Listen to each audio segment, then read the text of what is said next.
20 de diciembre, Evangelio de San Lucas 1, 26, 38. Lo más sorprendente de la venida del ángel es que María no se sorprendiera al verle. Se turbó de sus palabras, no de su presencia. Reconoció incluso que era un ángel a pesar de su apariencia humana y aunque él no dio la menor explicación. El mundo no era el nuestro. El hombre de hoy, tan inundado de televisores, de coches, de frigoríficos, mal pueden entender la presencia de un ángel. Eso está bien para los libros de estampas de los niños, no para la realidad de nuestra adultez en cada día, porque nos vamos endureciendo y encegueciendo. El universo religioso de María era distinto. Un ángel no era para ella una fábula, sino algo misterioso y claro, muy posible, algo que podía resultar tan cotidiano como un jarrón o tan verosímil como una flor brotando en un jardín. En el Antiguo Testamento está lleno de ángeles, la existencia de ángeles y arcángeles la testifican casi todas las páginas de las Sagradas Escrituras. A María pudo asombrarle que se le apareciera a ella, no, no el que se le apareciera, sino en el que se dirigiera a ella. Las páginas que oímos leer los sábados en la sinagoga hablaban de los ángeles sin redoblar los tambores con normalidad, y con normalidad la recibe María. En su apariencia era posiblemente solo una bella muchacho, un bello muchacho, y en el Nuevo Testamento nunca se pintan a los ángeles con alas. Se les describe vestidos de túnica blanca, resplandecientes, brillantes. El ángel que encontramos al lado del sepulcro tenía el aspecto como de relámpago y sus vestiduras blancas como la nieve. Mateo 28:3. Así vería María a Gabriel, una mezcla de júbilo y temblor, mensajero de salvación a la vez que deslumbrante y terrible. Se llamaba Gabriel. Dice el texto de Lucas, solo dos ángeles toman los nombres del Nuevo Testamento y en los dos casos sus nombres son más descripciones de su misión que simple apelativo. Miguel será resumen de la pregunta ¿quién como Dios? Gabriel es la fuerza de Dios o el Dios que ha mostrado fuerza, la débil pequeñez de la muchacha y la fortaleza de todo un Dios que se encontraba así como, como los dos polos de las más altas tensiones. Y el ángel Rafael. El ángel significa mensajero. Cumplió su misión realizando estas palabras. Alégrate, llena de gracia, el Señor está contigo. Lucas 1:28. Si la presencia luminosa del ángel ahí se llenaba de pequeñas habitación, aquella bienvenida pareció llenarla mucho más. Nunca un ser humano había sido saludado con palabras tan bellas. Parecía así igual, no. Por eso se turbó la muchacha. No se había entremecido al ver el ángel, pero sí al oírle decir aquellas cosas, que no era temblor de los sentidos, era algo más profundo, vértigo. El evangelista puntualiza que la muchacha consideraba que podía significar aquel saludo. Reflexionaba, es decir, su cabeza no se había quedado en blanco como cuando nos sacuda algo terrible. Daba vueltas en su mente las palabras de Ángel. Estaba por tanto serena, solo que en aquel momento se le abría ante los ojos un paisaje tan enorme que casi no se atrevía a mirarlo. En la vida de todos los hombres hay un secreto. La mayoría muere sin llegar a descubrirlo. Lo más, los más mueren incluso sin llegar a sospechar que este secreto existe. Te acompaña siempre un ángel. María conocía muy bien que dentro de ella había un enorme grande ángel. Y ahora el ángel parecía querer dar la clave con que comprendía. comprendiera, y la traía de repente como un relámpago en una décima de segundos, ilumina la noche. La mayoría de los que logran descubrir su secreto lo hacen lentamente excavando en su alma. A María se le encendía de repente como una antorcha, y todos sus 13 años se la pusieron en pie como convocados, y los que el ángel parecía anunciar era mucho más ancho de lo que jamás se hubiera atrevido a imaginar. Por eso se turbó, aunque no comprendiera. Luego, en aquel el, el ángel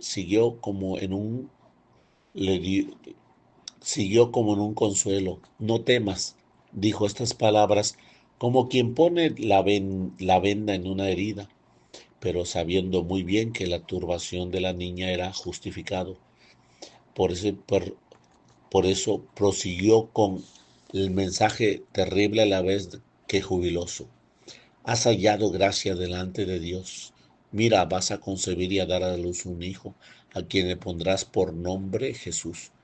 Será grande y será llamado Hijo de Dios, Hijo del Altísimo.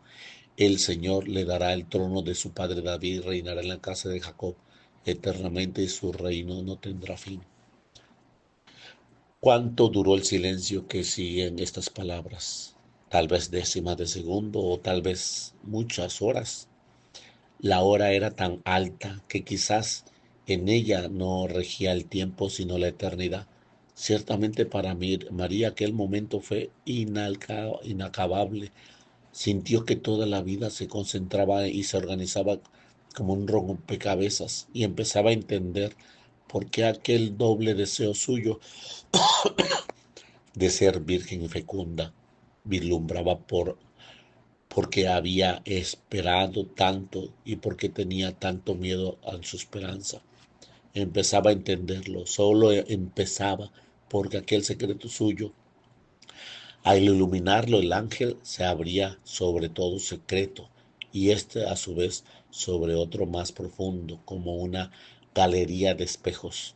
Terminaría de entenderlo el día de la resurrección, pero lo que ahora deslumbraba ya era ya tan enorme que la llenaba al mismo tiempo de alegría y de temor, y la llenaba sobre todo de preguntas.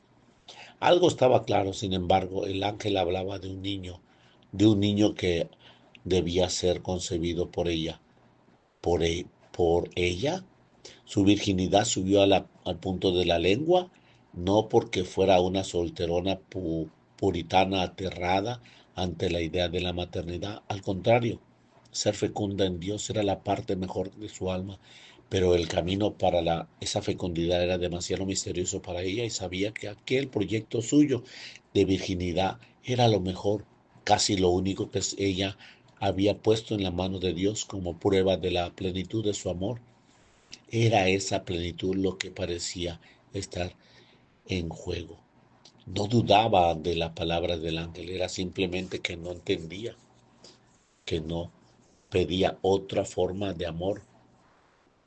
La daría, pero no quería amar ciegas. Por eso preguntó sin temblor, pero conmovida, ¿cómo será esto? Pues yo permanezco virgen. La pregunta era a la vez tímida y decidida.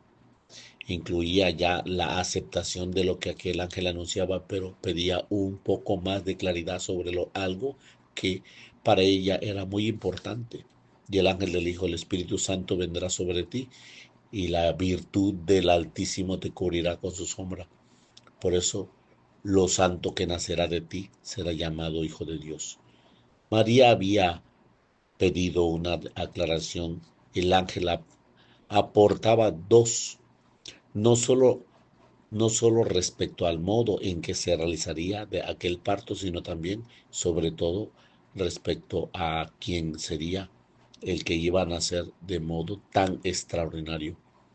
Quizás el ángel aportaba dos respuestas porque comprendía que María había querido hacer dos preguntas y formuladas solo la más vertiginosa, porque en verdad María había empezado a entender Y lo importante no era que aquel momento se aclarezase el misterio de la vida.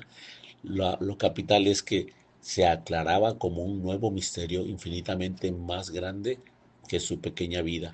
En sus entrañas iba a ser el esperado, y además el esperado era mucho más de lo que nunca ella y su pueblo se habían atrevido a esperar.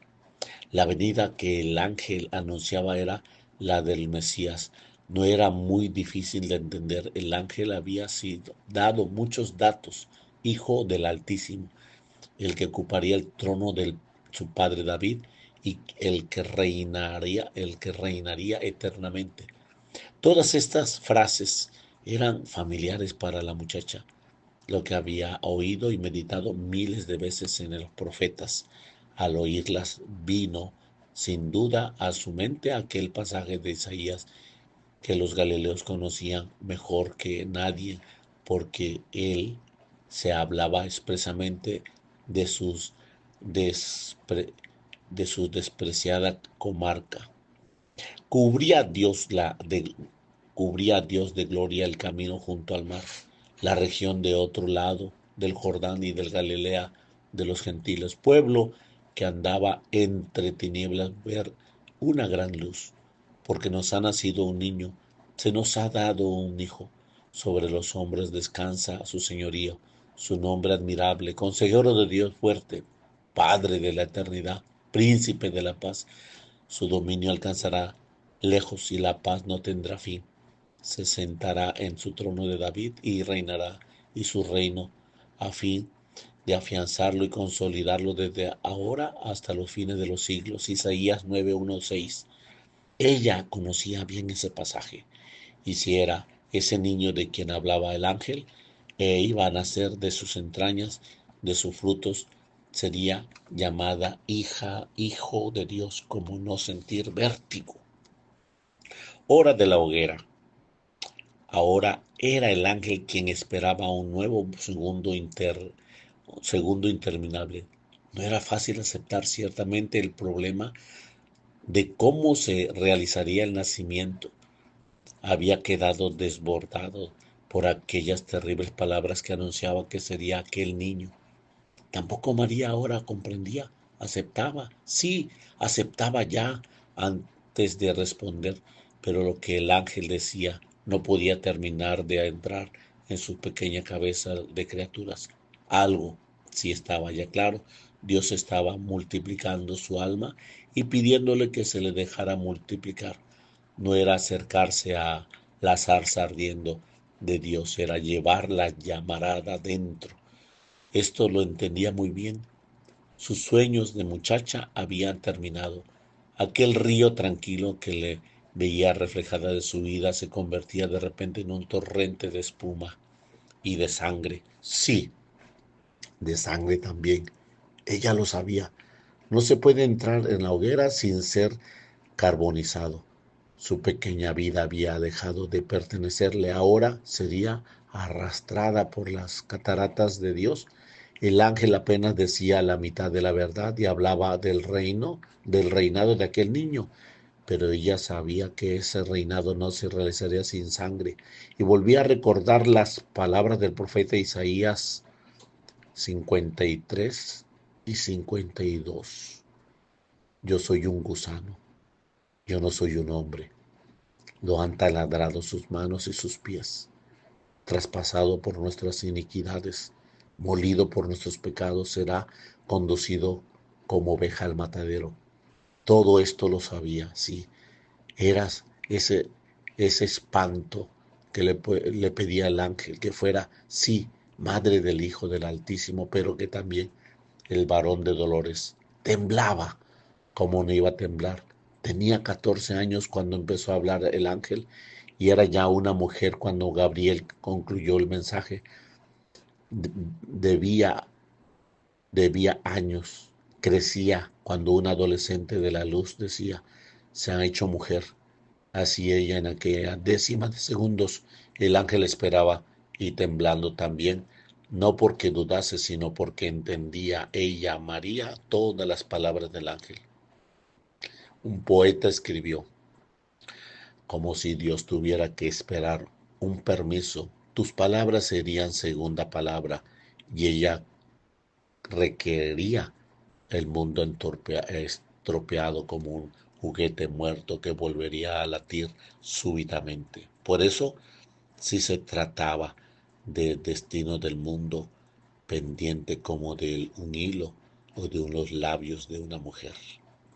Del libro Vida y Ministerio de Jesús del Padre José Luis Martín Descalzo, 20 de diciembre, en nombre del Padre.